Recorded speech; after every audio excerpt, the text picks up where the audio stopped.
எமோஷ்னலாக இருக்கீங்களா? ரொம்ப டிஸ்டர்ப் ஆகிருக்கீங்க, ரொம்ப கோவமாக இருக்கீங்க, ரொம்ப வருத்தத்தில் இருக்கீங்க, அழுதுகிட்டே இருக்கீங்க.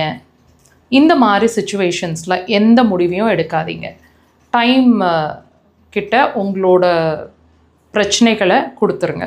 அமைதியாக இருக்கிறதுக்கு முயற்சி பண்ணுங்கள். ஐ நோ கஷ்டந்தாங்க, என்னால் புரிஞ்சுக்க முடியுது. உங்களோட ஒவ்வொரு எமோஷன்ஸ்குள்ளேயும் அமைதியாக இருங்கன்னு சொல்லும் போதெல்லாம் எவ்வளோ வலிக்கும் உங்களுக்கு அப்படிங்கிறது எங்களால் புரிஞ்சுக்க முடியுது. பட் இது தாங்க ஒரே வழி நம்மளோட பிரச்சனைகளை தீர்க்கறதுக்கு.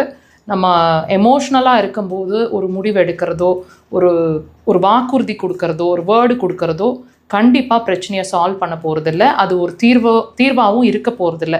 நீங்கள் அந்த எமோஷ்னலாக இருக்கும்போது வேர்டு கொடுத்தீங்கன்னா டெஃபினட்டாக பிறகு அதுக்காக வருத்தப்பட வேண்டியிருக்கும். அதனால் எமோஷ்னலாக இருக்கும்போதோ ஒரு ஸ்திரமாக இல்லை, உங்கள் மைண்ட் தெளிவாக இல்லை அப்படிங்கும்போது எந்த முடிவையும் எடுக்காதீங்க. அந்த நேரத்தில் உங்களுக்கு தேவையானது அமைதியும் பொறுமையும் மட்டும்தான்.